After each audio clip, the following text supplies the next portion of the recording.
bienvenue sur Monaco Info. Voici les titres de votre journal de lundi. En ouverture de cette édition, nous ferons un point sur le CIGM, Centre intégré de la gestion de la mobilité. Et enfin, nous parlerons football avec la présentation des nouvelles recrues de l'AS Monaco qui avait lieu aujourd'hui. Un point pour commencer sur le CIGM, Centre intégré de la gestion de la mobilité.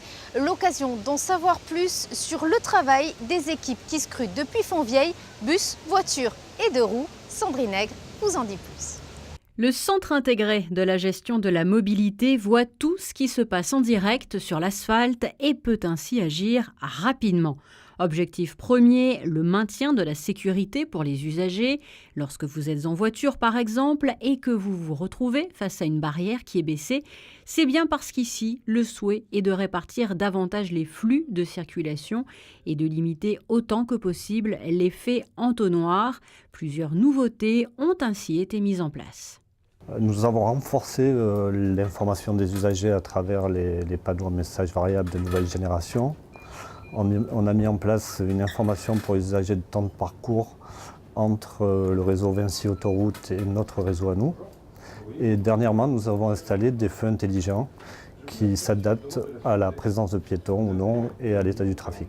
En fait, il y a une caméra thermique qui va analyser la présence de piétons et qui va donner du temps de verre aux piétons ou aux véhicules en fonction de la présence ou non de piétons. Et ici, cette surveillance est assurée 24 heures sur 24, 7 jours sur 7, car les caméras permettent d'être reliées à toutes les routes de la principauté tout au long de l'année, y compris en cette période estivale. On a plusieurs pointes le matin. On en a une, c'est les pendulaires qui sont là, comme habituellement, entre 7h30 et 9h30. À 11h, on a une nouvelle pointe, c'est les visiteurs qui viennent voir le musée, qui viennent voir la relève de la garde. Donc ça dure entre 11h et 2-3 heures. Et il y a aussi les gens qui vont à la plage. Le centre est aussi en lien direct avec le PC de la Sûreté publique afin de mettre rapidement au point les différents schémas de circulation nécessaires et les déviations. Football, toujours, l'AS Monaco présentait ce lundi à l'hôtel Hermitage ses nouvelles recrues. Tour d'horizon sur l'événement avec Frédéric Allion. Depuis plusieurs années, Monaco est très actif sur le marché des transferts durant l'été.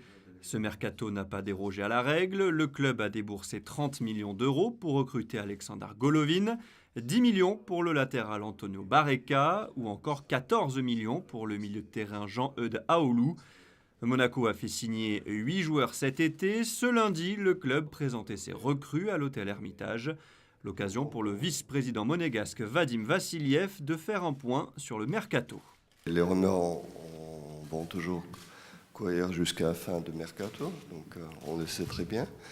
Par contre, l'équipe, dans les grandes lignes, elle est faite, mais nous restons attentifs si les belles opportunités vont se présenter dans le marché. Donc, je ne peux pas dire plus. Je pense l'équipe est bien, mais s'il y a une bonne opportunité, je n'hésiterai pas. Monaco est fidèle à son projet jeune. Le club a dépensé 25 millions d'euros pour recruter Pietro Pellegrini, 17 ans, au mois de janvier. Sortis du centre de formation de Rennes, Sofiane Diop et Wilson Isidore ont choisi de signer leur premier contrat pro avec l'ASM. Autre gros coup, Willem Jebels, 17 ans, a quitté Lyon pour rejoindre les Rouges et Blancs, avec une belle réputation et des comparaisons déjà avec un certain Kylian Mbappé. Je ne me mets pas de pression par rapport à ça, ça va se faire comme il se doit. Mon âge fait que je suis très jeune aussi, j'ai une certaine avance, donc forcément la comparaison est assez rapide, elle est souvent faite et je me vois très bien suivre ses pas et pourquoi pas faire mieux. Si certains joueurs ont rejoint le club fin juillet ou début août, Youssef Haït Benasser a lui signé à Monaco en juin 2016. Après 2 prêts consécutifs à Nancy et Caen, le milieu de terrain marocain compte bien s'imposer cette année à Monaco. Ça fait bizarre parce que j'ai signé il y a 3 ans. Maintenant, j'ai eu une discussion avec le coach.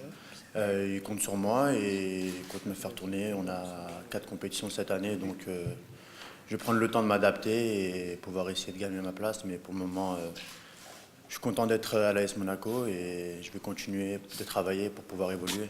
Autre joueur présenté ce lundi, Samuel Grand-Cyr, arrivé en provenance de Troyes.